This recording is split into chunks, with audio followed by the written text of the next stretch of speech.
Olá pessoal, aqui é o Rodrigo do time de economia da SMI Consultoria. Vou falar um pouco com vocês hoje sobre o nosso cenário econômico atual. Na semana passada, então, foi divulgado o IPCA 15, Índice de Inflação, que continuou seguindo essa tendência que a gente já observa de uma inflação extremamente baixa, agora durante esse período de pandemia. No nosso cenário internacional, uma divulgação também na semana passada que teve bastante impacto foi o Índice de Gerência de Compras composto, o PMI composto, da zona do euro, que trouxe um certo aumento de otimismo em relação ao que se via nos meses anteriores. O índice passou para 47,5 pontos agora no mês de junho, mais do que o que era esperado que ele passasse para os 41 pontos.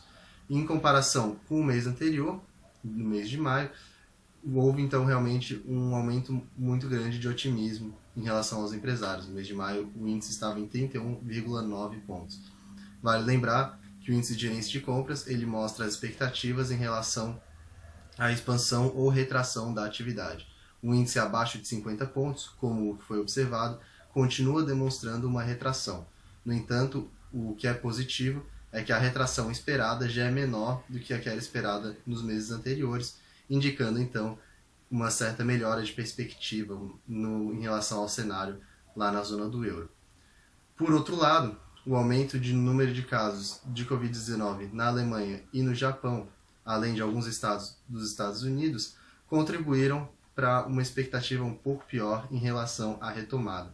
Então, enquanto por um lado nós temos os empresários lá na zona do euro com uma expectativa melhor em relação à possível retomada econômica, com a já reabertura de economias em diversos países, num cenário um pouco mais global, nós podemos ver ainda que existe um certo receio, existe um certo risco de uma segunda onda da Covid-19, o que atrapalharia bastante o nosso desenvolvimento e a retomada econômica do mundo inteiro. A própria presidente do Banco Central Europeu, a Christine Lagarde, falou em uma declaração na semana passada que o pior já teria passado ali na Europa, que demonstram, por um lado, esse otimismo. No entanto, o fato de a Alemanha já ter que ter fechado uma de suas cidades e o Japão tendo que rever as suas políticas em relação à pandemia, além, claro, dos Estados Unidos, que também em alguns estados em que já estava ocorrendo a abertura, está havendo um novo aumento no número de casos, acaba sendo um contraponto um pouco mais pessimista. Então isso é algo que ainda deve ser acompanhado de perto. Ainda não há nenhuma certeza sobre se realmente já chegamos no fundo do poço ou se ainda pode piorar um pouco mais a nossa atividade econômica. No nosso cenário nacional, na semana passada, o Senado aprovou um marco regulatório para o setor de saneamento. Esse marco regulatório já estava sendo discutido há um bom tempo no Congresso, então agora ele foi aprovado pelo Senado. Esse marco ele tem o objetivo de atrair investimentos para o setor, então expandir a parte de saneamento básico aqui no Brasil, que ultimamente tem sido muito ineficiente pelo lado do governo. Além disso, o texto ele deve aumentar a segurança jurídica para os investidores que quiserem seguir essa área, estabelecer metas de qualidades e cobertura de serviço. Então, para as empresas privadas que resolverem fornecer saneamento básico, eles vão ter que entregar um serviço com uma qualidade mínima de atendimento à população. Além disso, ele fortalece a Agência Nacional de Águas, que seria a agência reguladora desse setor, para que ela elabore diretrizes e supervisione a regulamentação estadual e municipal. Além disso, esse projeto também permite a privatização de estatais do setor. Com isso tudo, o Ministério da Economia estima que, além dos óbvios benefícios que isso vai trazer à população, que vai ter mais acesso a saneamento básico, quando antes não tinha, o projeto também é estimado que vai trazer um ganho econômico de aproximadamente 753 bilhões de reais. Esse ganho econômico viria principalmente via valorização dos imóveis que vão passar a receber agora o saneamento básico. Também na semana passada, o presidente Jair Bolsonaro anunciou a intenção de prorrogar o auxílio emergencial por mais 3 meses. Ele ainda não falou em nenhum valor especificamente, mas já falou que a redução seria escalonada. E por enquanto, o que se acredita é que vão ser disponibilizadas mais 3 parcelas de R$ 500, R$ 400 e R$ 300. Então, essa redução mês a mês pelos próximos 3 meses. Com esses valores, então, caso realmente seja esse o projeto que vai ser efetuado, é estimado que o custo da prorrogação seja de 100 bilhões de reais aos nossos cofres públicos, totalizando então aproximadamente 250 bilhões de reais em recursos liberados para esse programa de auxílio emergencial desde o início dele lá em abril. Olhando para nossas contas externas, na semana passada foi divulgado o saldo em transações correntes, ele registrou um superávit pelo terceiro mês seguido, de aproximadamente 1 bilhão e 300 milhões de dólares, quando comparado então com o mesmo mês do ano anterior, que tinha contado com um déficit de 1 bilhão e 400 milhões de dólares. Essa diferença se deu novamente, principalmente por um aumento na renda primária. O que acontece, na verdade, é que se está enviando menos lucros, aluguéis e juros lá para fora, o que acaba contribuindo para um saldo positivo aí na renda primária. Essa remessa se reduziu nos meses anteriores e também agora no mês de maio, principalmente pelos próprios lucros, pelos próprios fatores de renda terem se reduzido daqui devido à situação de pandemia. Com isso, então, o déficit em transações correntes acumulou em 12 meses 42,4 bilhões de dólares.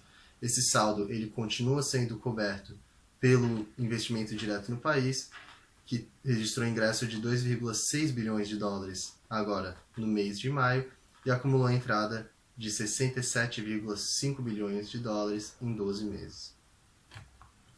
Em relação à inflação, que eu citei lá no início do vídeo, o IPCA 15 de junho, lembrando o IPCA 15 ele mede a inflação entre os dias 15 de cada mês, aproximadamente, ele apresentou uma alta de 0,02% frente ao mês anterior. Os 2 meses anteriores, os meses de maio e de abril, haviam registrado uma deflação, haviam registrado um índice, uma variação negativa para esse índice. Então agora, junho, a gente já teve um resultado positivo. No entanto, esse resultado ele ainda é bem próximo a zero, ele ainda continua sendo um resultado muito baixo. E a gente pode observar pelo próprio IPCA 15 acumulado em 12 meses, que a tendência continua sendo de queda da nossa inflação. Nesse mês, as categorias que mais influenciaram negativamente o índice foram as passagens aéreas, que continuaram com preços baixos devido à baixa demanda, ninguém está viajando, então acaba afetando bastante os preços das passagens. A energia elétrica, por conta da bandeira tarifária verde, que vai ser mantida até o final do ano, então ela deve continuar afetando negativamente os índices de inflação. E o preço dos combustíveis, que até voltaram a aumentar recentemente, mas ainda tiveram peso negativo no IPCA 15 de junho. Já pelo lado das altas, o item de alimentação e bebidas foi o principal responsável pela nossa inflação positiva.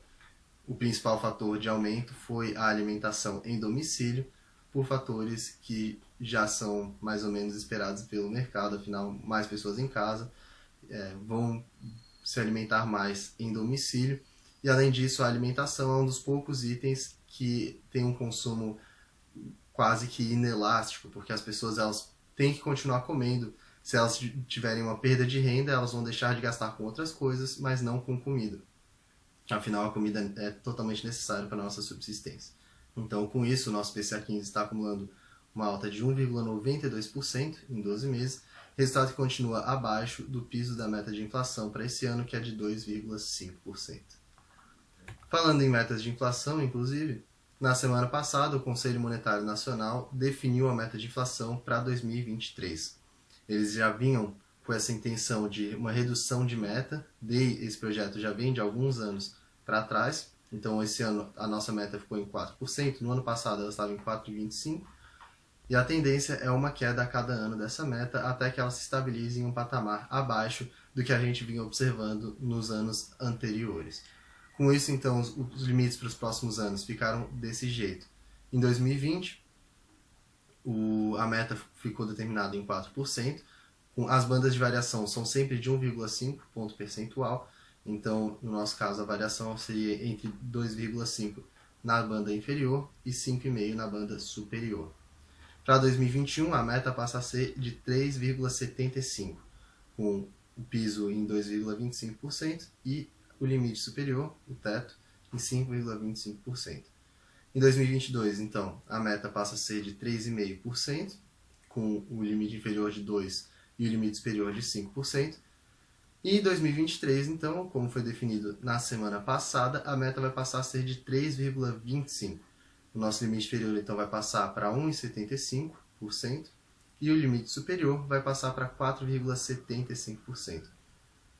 Isso é muito importante quando se vai definir principalmente os rumos da nossa política monetária. Afinal, se o Banco Central tem que perseguir uma inflação mais baixa, eles vão ter que deixar os juros em um nível um pouco mais alto para que consiga haver essa compensação. Mas isso é lá no longo prazo, e agora com essa questão da fraca atividade econômica que nós estamos atualmente, essa questão dos juros para 2020 e talvez até 2021 talvez não afete tanto assim a inflação quanto afetaria antes e quanto vai afetar nos próximos anos.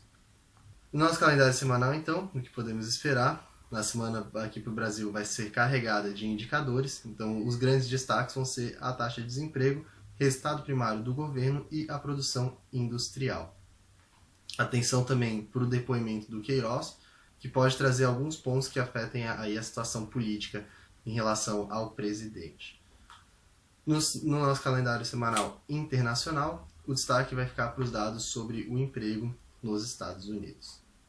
Então é isso, pessoal. Nós entramos nessa semana com algumas incertezas sobre o que o futuro nos reserva, principalmente no que diz respeito à pandemia. No entanto, nós podemos ver que já estamos em um cenário muito mais otimista do que estávamos há algumas semanas atrás. Com isso, o nosso índice Bovespa, principal índice da Bolsa Brasileira, acumulou uma alta de 7,36% no mês de junho até a sexta-feira passada. Enquanto isso, o IOB, índice de renda fixa atrelado à inflação, acumulou alta de 1,23% em junho até a sexta-feira.